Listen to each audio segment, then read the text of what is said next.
Harus ya. Harus. Salah bukanya. Seharusnya bukanya jangan di sini, ini nggak bisa dicoret. Nah gini, kita bukanya di sini, di curve edge. Jadi kalau di situ dia bisa dicoret-coret. Kalau yang kayak tadi nggak bisa.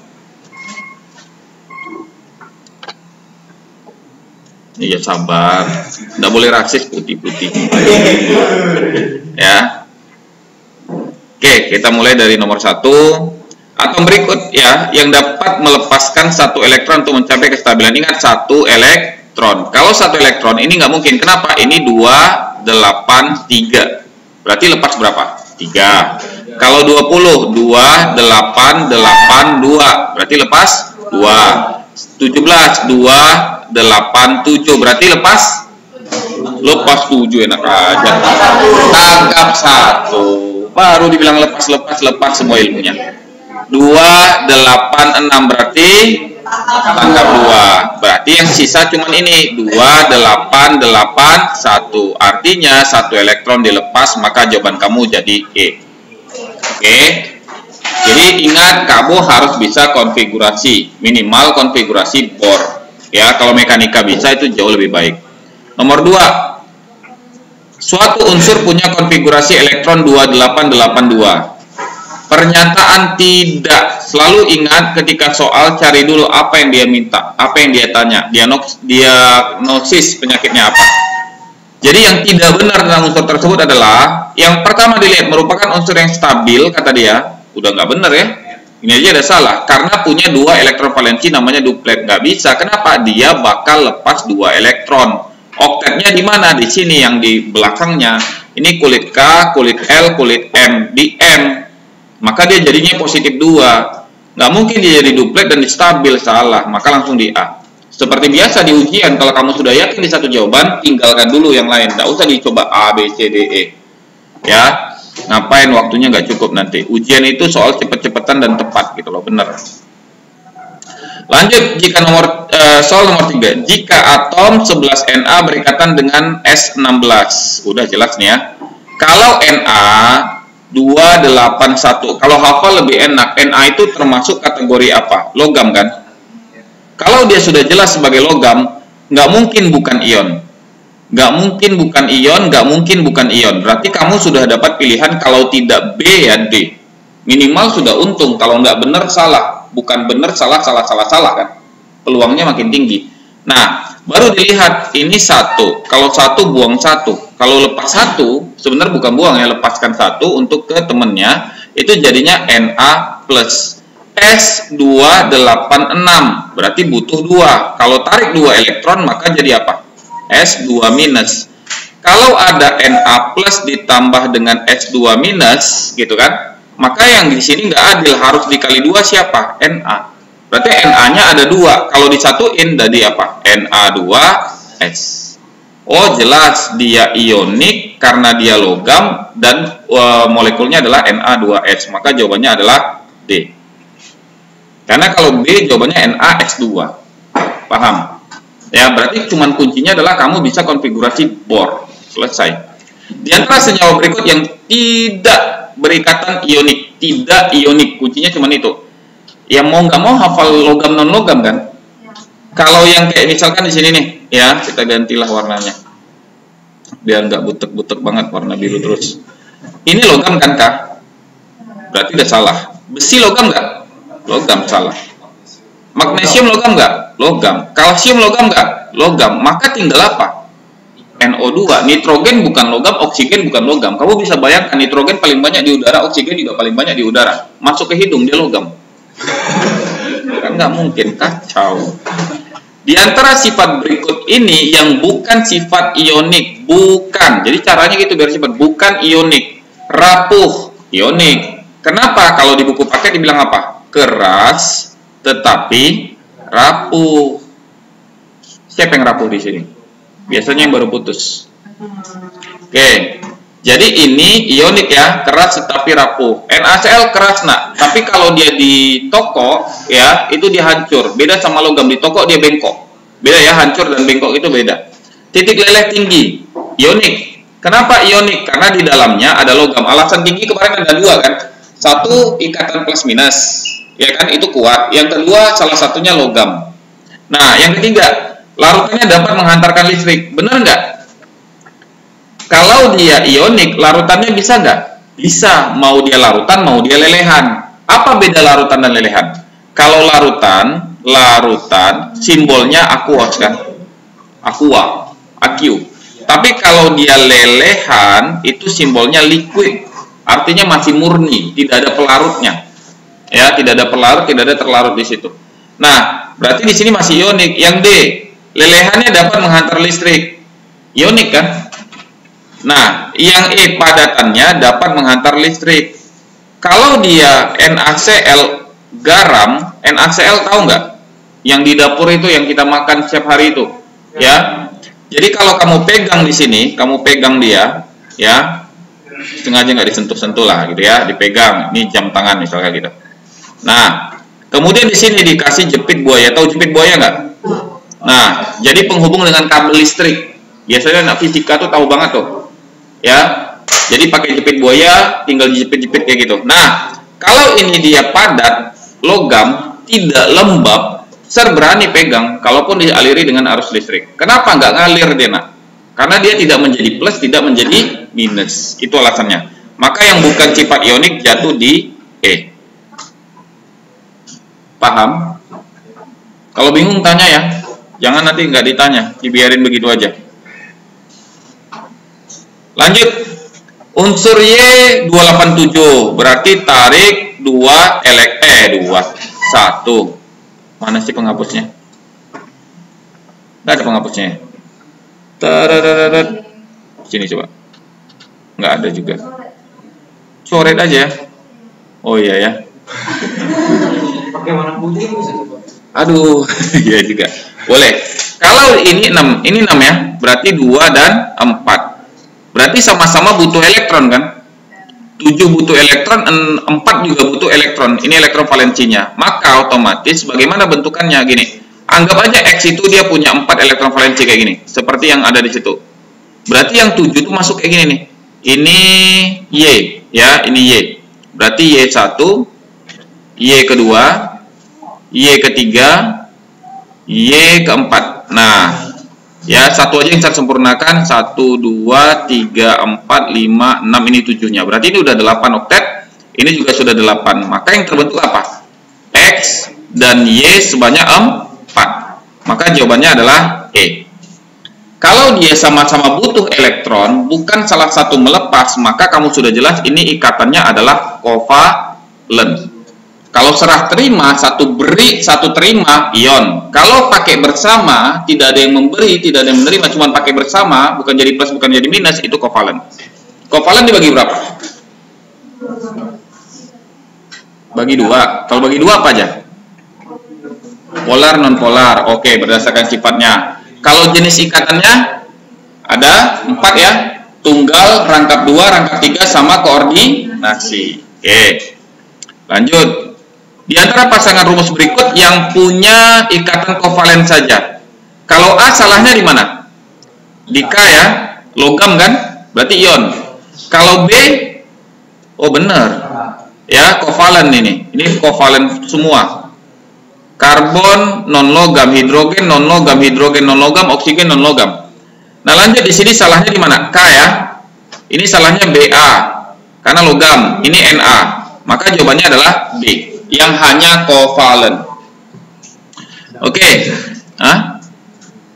Kalau logam non logam ya kita harus lihat dari tabel periodik unsur. Ya, kita lihatnya dari tabel periodik. Sini nggak ada pula ya. Kovalen itu logam. Kovalen non logam. Ya. Ionik logam non logam. Jadi kalau ada logam ion namanya. Ya, yang jadi plus minus. Kalau dua-duanya non logam kovalen. Kalau dua-duanya logam, kalau sejenis ikatan logam biasa. Kalau dia misalkan berbeda jenis namanya alloy. Alloy itu campuran logam. Contoh medali ketika menang lomba. Yang ada apa aja? Emas. Ada kan unsurnya Au, aurum. Kalau yang satu lagi apa? Perak, argentum. Perunggu ada nggak? Ada nggak unsurnya perunggu? Nggak ada. Perunggu itu campuran logam.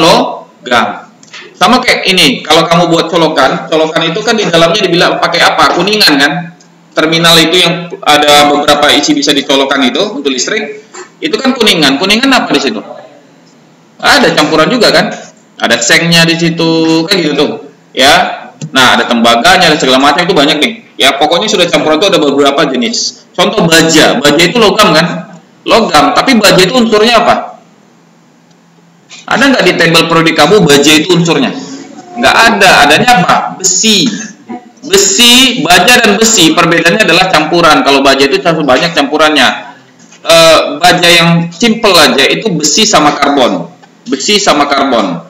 Biasanya untuk memperkuat ditambahlah di situ entah titanium lah, apalah gitu, supaya semakin kuat. Maka disebut sebagai baja. Padahal bahan dasarnya adalah besi, gitu loh. Jadi banyak yang memang kita harus pahami itu.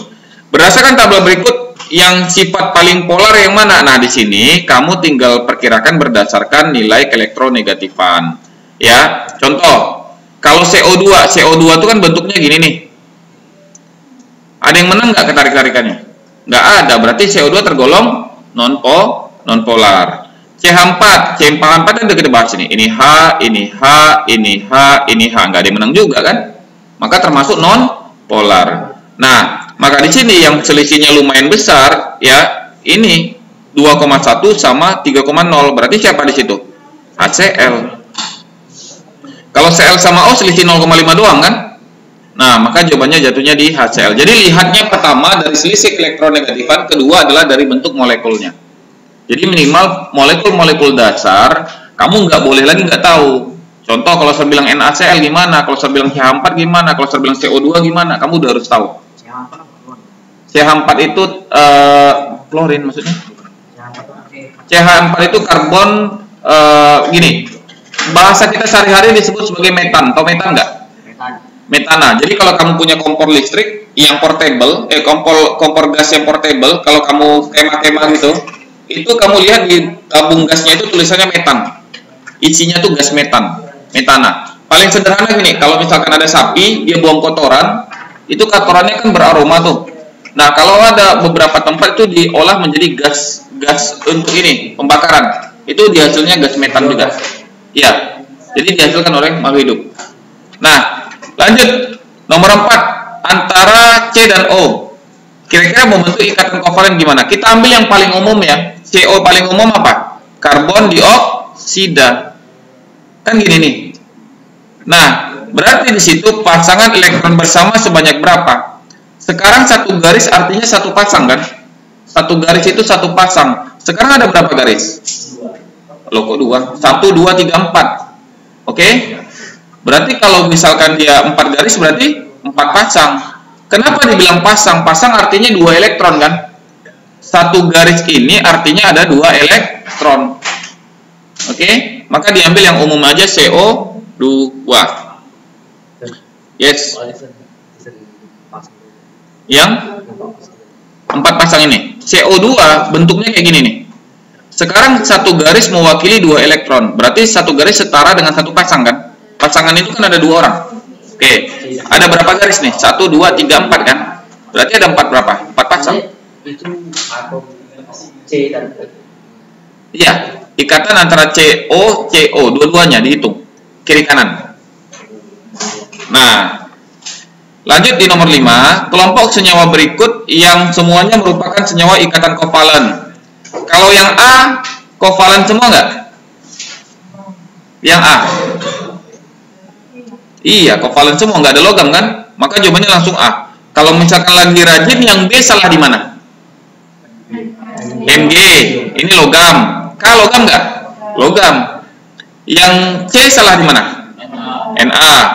Yang D, Na, Mg, K, Ca. Logam semua itu, ion semua itu. Yang E, F, E, besi. Oh, ada K ya, K, kalium ya.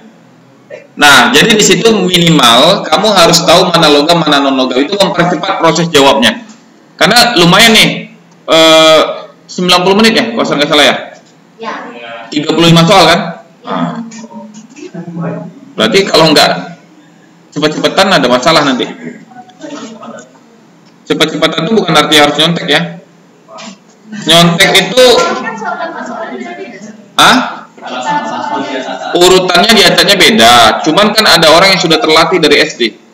Dalam matanya melihat seperti Madara. Lihat pas nih. Jadi dia nomor 10, saya nomor 2. Ingat dia langsung, ya. Ya. Jadi tergantung sih pengawas kamu gimana. Kalau pengawas kamu lumayan bagus, selesailah. Ya. Makanya jangan gambling. Gambling itu adalah pengawas saya besok akan mengawas dengan benar atau nggak benar. Itu gambling kan? Kan nggak tahu nih. Tapi kalau kamu confident dengan kepercayaan diri bahwa kamu bisa dengan materinya, udah nggak ada masalah. Pengawasnya kayak manapun, sipir penjara pun kamu tetap aman. Oke. Di antara unsur berikut, unsur yang paling stabil. Yang paling stabil berarti ekornya harus berapa? 8. Ya, yang 8 siapa di situ? R. 2, 8. Berarti yang ini yang dia bilang stabil dalam stabil oktet. Nah, maka jawabannya C. Lanjut nomor 2. Di antara atom unsur berikut yang paling mudah membentuk ion negatif. Yang paling mudah membentuk ion negatif ini berapa nih? 24 ya. 24. Susah nih. Ya. Dia maunya kovalen. 25 butuh 3. 2, 7 butuh 1. Udah nih. Ini seharusnya. Kalau ini 10 apa? 2, 8 stabil. 2, 8, 8, 1. Oh, jadinya plus. Ya, jadinya plus. Maka yang butuh banget supaya cepat ya tarik elektron kan yang butuh 1 kan. Langsung jadi minus gitu loh. Paling mudah jadi minusnya. Maka jawabannya adalah C. Nomor 3. Ada pertanyaan nggak? Nanti takutnya kencang-kencangan. Nggak ngertinya di mana nih? Kuncinya cuma satu nih, konfigurasi. Ingat aturan konfigurasi elektron Bohr. Ya, kalau bisa mekanika kuantum lebih bagus lagi sebenarnya. Bohr itu 288. 2818. Tapi kalau dia 18 itu tergantung cukup nggak dia? 2818 masih ada. Masih ada. Dia seberapa sanggupnya berapa jumlah elektron kita kan gitu. Nah, rumusnya kemarin saya ajarin gimana? 2n kuadrat kan? Kapasitas itu. Ya. Kenapa yang K itu jadi 2? Karena gini, kalau 2n kuadrat, 2 kali 1 kuadrat, 1 kuadrat berapa? 1. 1 kali 2? Ya 2. Berarti di kondisi pertama, kulit pertama, itu hanya bisa maksimum 2 elektron. Gitu. Ya. Jadi kalau bisa sampai 18 di kulit ketiga, masukin dia 18. Tapi kalau nggak bisa, tembak aja sampai dia 8. Dengan catatan di belakang itu nggak boleh lebih dari 8. Maksimum 8. Lanjut. Nomor 3. Kalau dia 6, berarti 2 dan 4 kan? Ini elektron valensi. Berarti kalau 4 di tengah-tengah antara 0 sampai 8. Kalau dia di tengah-tengah, dia nggak mau jadi minus-minus gini nih, plus-plus gini. Maunya jadi apa? Pasangan bersama. Ya, maka jawabannya adalah E. Ikatan dia adalah kovalen. Tahu kovalen? Ada tuh di kelas 11 tuh. Valentius, kovalen. Ya kan memang valen namanya. Namanya kovalen. Konfigurasi yes, boleh. 285 atom tersebut akan stabil. Ya. Kalau 5 berarti butuh 3 elektron kan? Berarti mengikat 3 elektron, jawabannya A. Langsung aja main tembak aja gitu. Nggak mungkin ini, nggak mungkin ini, nggak mungkin ini, nggak mungkin ini, nggak mungkin ini. Ya, makanya kayak kemarin kamu bisa ngabisin 5 soal itu durasinya hampir 30 menit. Itu saya bingung sebenarnya. Ya, belum Sir. Padahal konsepnya gampang. Enggak juga sih gampang. Ya, karena di awal aja. Unsur yang akan membentuk ikatan ionik dengan nomor 17. 17 berarti 2, 8, 7. Kalau 7 berarti butuh 1 elektron. Membentuk ikatan ionik. Kalau ini tarik 1 menjadi apa? Ion minus kan? Berarti di sini X-nya itu jadi min 1. Berarti temennya harus apa? Harus plus. Ya. 6 nggak mungkin. Karena belakangnya 4. Kovalen. 8, 6. Nggak mungkin sama minus juga. Ini bisa. Kenapa? 2, 8, 1. Melepaskan satu elektron. Cocok banget nih. Butuh 1, lepas 1. Ya, maka dia akan bentuk pasangan. Fi nggak bisa karena belakangnya 4, S juga belakangnya 6. Sama-sama butuh. Oke, jawabannya adalah C. Paham nggak? Kalau nggak paham, tanya aja. Ya, tanya aja. Sekarang tanya. Jangan nanti pas ujian baru ditanya. Kadang-kadang saya dapat nasib aja gitu. Ngawas ujian di pelajaran kimia di kelas yang serajar, ya tiba-tiba amnesia waktu itu. Nah, A12 B9, ya, yang membentuk senyawa yang berikatan. Kalau 12 jelas banget, jadi apa? 2, 8, 2, berarti jadi plus 2 kan? Oke, positif 2. Kalau 9, mana dia? Oh ini, 2, 7. Berarti tarik 1, ya, tarik 1 elektron, maka menjadinya apa di situ? Min 1 kan? Maka di situ kalau ada plus sama minus pasti ionik. Nggak mungkin ini, nggak mungkin ini. Gitu dulu caranya. Ionik, ionik, ionik. Sekarang yang kalau kita buat A-nya itu positif 2, tambah B-nya itu min 1. Berarti B-nya dikali 2 kan? Maka AB2. Salah, salah, maka jawabannya A. Iya. Kalau dia plus minus itu ionik, pada umumnya seperti itu. Oke. Lanjut di nomor 7. Pernyataan berikut yang benar tentang ikatan kovalen, ya. Yang benar tentang ikatan kovalen. Pertama, terjadi akibat perpindahan elektron antara atom satu dengan atom lain yang berikatan. Oh enggak, kalau udah kata perpindahan jatuhnya apa? Ionik kan, serah terima elektron kan, jadi plus jadi minus. Pemakaian bersama pasangan elektron berasal dari kedua atom, ini benar. Maka jawabannya langsung B. Yes, boleh. Ya, maka nomor 7 jawabannya B, pemakaian bersama pasangan elektron. Ada satu yang bikin ragu itu di C. Pemakaian pasangan elektron bersama yang berasal dari salah satu atom. Berarti ini sebenarnya dia bilang kovalen tapi koordinasi. Tapi soal tidak spesifik, dia bilang kovalen aja. Kalau kita ambil yang D, yang C itu bisa benar, tapi bisa salah juga. Bisa jadi maksud dia adalah kovalen tunggal, rangkap 2 atau rangkap 3. Oke, cukuplah pemakaian bersama. Nah, nomor 9, pasangan senyawa berikut yang berikatan kovalen. Ya ini benar ya. B salahnya di mana? K, C, Mg, D, K, E, Mg. Jelas banget kalau udah tahu kita ABC, DE udah oke. Asam klorida yang ada di dalam lambung kita. Ya, kuat nggak tuh? Hidrogen klorida. Nah, kuat atau enggak? Kuat nggak? Kamu bisa bayangkan makanan yang kamu makan itu bisa hancur, jadi ya, kalau nggak kuat penghancurnya, kamu bisa bayangkan lama banget tuh proses. Ya, jadi memang itu sangat kuat sebenarnya. Pasangan molekul berikut yang berikatan kovalen polar. Caranya gini aja, cari dulu Cl2, Cl sama Cl. Tarik-tarikan, ada yang menang nggak? Nggak ada, maka pasti non polar. Kalau dia non polar, maka A sama B udah salah. Cari lagi yang kamu ingat, misalkan CO2, OC sama O sama O. Tarik-tarikan, ada yang menang nggak? Nggak ada, berarti non polar juga kan? Berarti yang E sama D salah. Maka pilihannya tinggal apa? C. Paham? Jadi tetap kamu cari, ini kamu nggak tahu nih C itu apa, tapi cari dari teman-temannya juga boleh. Ya? Paham maksudnya cari dari teman-temannya? Yang di sini ya. Jangan nanti dari teman samping meja kamu. Nah, lanjut unsur berikut yang pada golongan 7A berikatan ionik dengan 7A. 7A itu film, Charles, Bronson, idaman, Ati. Semuanya pengen jadi apa? Min 1 kan? Nah, maka kalau dia ini pengen menjadi negatif 1 umumnya, maka kamu harus cari yang jadi plus kan? Supaya ionik gitu loh maksudnya. Maka di sini yang ionik apa? Plus 1 sama ini plus 2. Maka jawabannya jadi A. Apa yang plus 2? Contoh, beli, mangga, cari, sirsa, bawa, rambutan.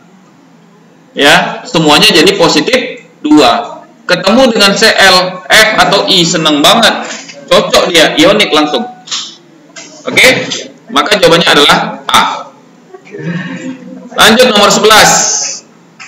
Diberikan nilai elektronegatifan molekul yang bersifat paling polar. Kencangan aja. Kalau paling polar berarti selisih paling besar. Maka cari yang terkecil, cari yang terbesar.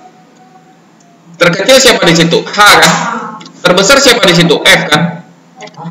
2,1 sama 4,0. Selisih paling jauh kan? Maka jawaban kamu langsung HF. Gampang nah.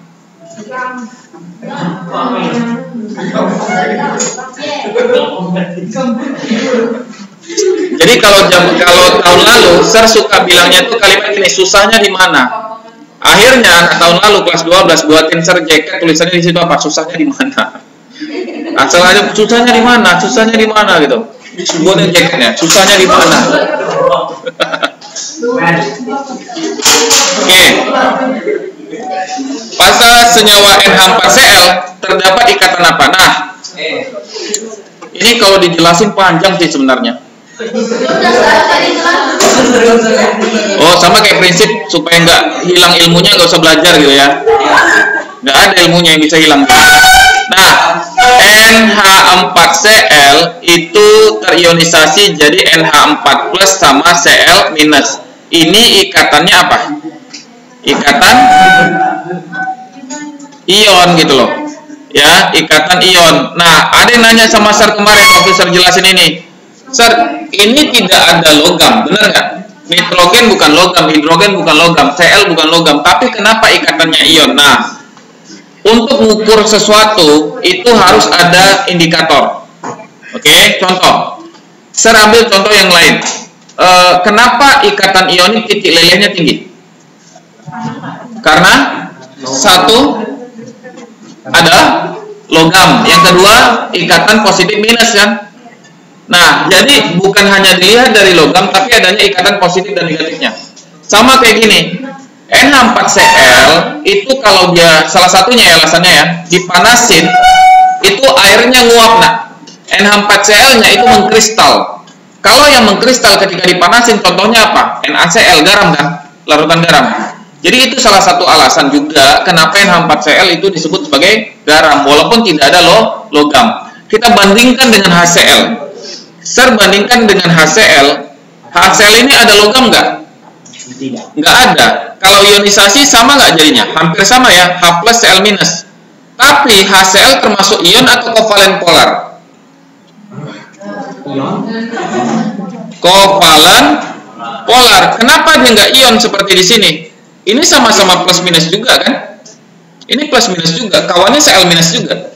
Nah, bedanya salah satunya tadi yang saya bilang, kalau Sir punya larutan wadah, larutan HCl, kalau Sir panasin H+ Cl- itu nguap semua, nggak ada sisa, nggak ada yang jadi kristal seperti garam. Ya, ingat yang ion itu biasanya kelompok-kelompok garam. Maka NH4Cl jatuh di situ. Nah, lanjut, ini udah jelas ion. Berarti kita lihat bongkarnya di NH4-nya lagi. NH4 gambarnya gini nih. 1, ini H, ini H, ini H.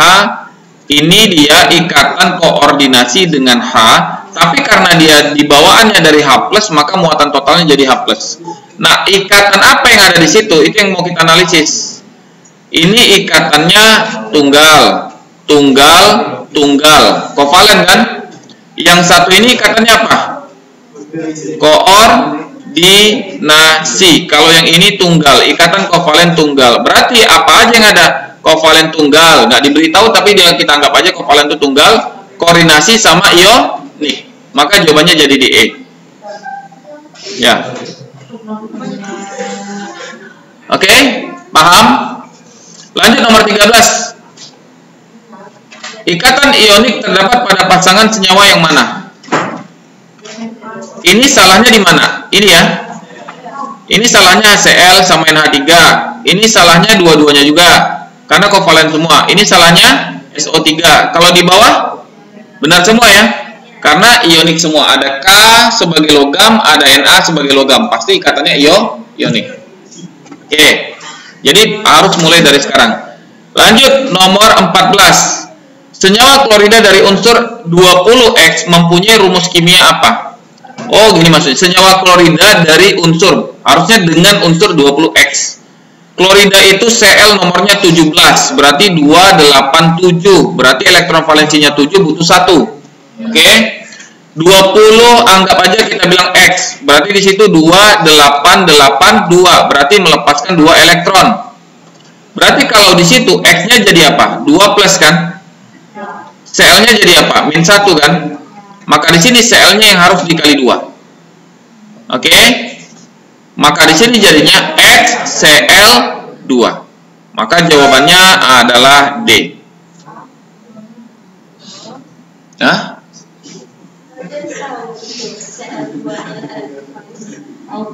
Untuk di soal ser saya kasih tahu. Ya, di soal ser saya kasih tahu. Kalau ini kan bilangnya klorida doang kan? Nah, jadi kalau di soal ser saya kasih tahu untuk memudahkan. Jadi prinsip ser sebenarnya sederhana aja, kamu pahami konsepnya. Kalau ngafal-ngafal nanti, karena pas kayak gini, kamu ngitung yang dipahami itu kan konsep hitungannya kan? Karena di masa depan kamu pasti pakai kalkulator juga kan? Ngapain ngitung sendiri kan, gitu logika kita. Angkanya udah ribet, pakai kalkulator juga. Tapi minimal konsep pemikirannya itu yang harus dapat. Nah, baru nanti setelah masa depan itu pilihannya di kamu. Oke, lanjut. Yang bukan kovalen polar. Ingat, dia minta bukan kovalen polar. HCl polar atau tidak? Polar. Ya, ini polar. Kenapa? Karena ada pasangan elektron bebas. H2O polar. HCl itu gini nih, HCl. Tapi di sini ada 1, 2, 3, 4, 5, 6. H-nya tertarik ke Cl. Berarti polar. Kalau H2O gimana? HOH. Ini ada 1, 2, 3, 4. Ada PEB. Biasanya kalau sudah ada PEB, polar. NH3. Ini N, 1, 2. Ini H. Ini H. Ini H. Ada PEB juga kan? Polar. Ya. CH, Cl3. C, Cl, Cl, Cl. Tapi yang di atas nariknya H. Walaupun tidak ada PEB, yang H ini pasti kalah sama Cl kan? Itu logikanya. Berarti enggak simetris, ya. Maka ini masuk kategori polar. Tapi BCl3 itu gambarnya gini nih. B ini Cl, ini Cl, ini Cl. Tapi di B ini enggak ada PEB. Berarti dia membagi 3 sel ini menjadi jumlah yang sama derajatnya. 360 bagi 3 berapa? Satu lingkaran kan 360 derajat kan? Dibagi 3 berarti 120. Maka seperti segitiga planar. Planar itu datar. Berarti saling meniadakan. Maka termasuk kategori kovalen non polar. Jawabannya E. Semua ini stabil. Nah, ini cuma tarikannya kemana aja. Semuanya stabil. Ini senyawanya ada. Hah? Iya, jadi gini, kalau mau cepet dapat polar, cari PEB-nya. Tapi kasusnya seperti yang D, dia nggak ada PEB kan? Nah, kamu lihat secara struktur. Jadi ada alasan kalau kita lihat ini, lihat lagi secara strukturnya. Oke, lanjut nomor 16. Oke, rumus kimianya kalau 15 sama 20. 15 itu berarti apa? 2, 8, 5, 20, 2, 8, 8, 2. Buang 2, lepas 2 elektron, maka menjadi B2+. Tarik ya, tarik 3 elektron, maka menjadi A3-. Oke. Kalau ada A3-, dia minta A-nya di depan. Ditambah B2+, maka kelipatan mereka supaya sama apa? 6 kan? Maka yang ini kali 2, ini kali 3. Maka kalau dibuat jadi apa? A2, B3. Oke, ambil koefisiennya A2, B3. Maka jawaban kita adalah D. Paham? Oke. Harus paham. Ya. 11, 16. 11 ini 281, ya kan? 16, 2, 8, 6. Maka ini jadi positif 1, ini jadi min 2 kan? Karena ini narik 2, ini lepas 1. Maka otomatis CNA plus CS2 minus. Ditambahin ini kali 2. Maka jadinya apa? Na2S. Karena di sini ada logam Na, maka pasti ionik. Nggak mungkin E, nggak mungkin A, nggak mungkin C. Ionik apa? Na2S. Maka jawabannya D. Oke? Ya. Lanjut. Natrium logam. Natrium logam. PQRST 9, 12, 16, 17, dan 18. Pasangan unsur yang dapat membentuk senyawa ionik. Ionik tadi apa? Plus minus kan? Satu-satunya yang bisa plus yang mana? Cuman ini kan?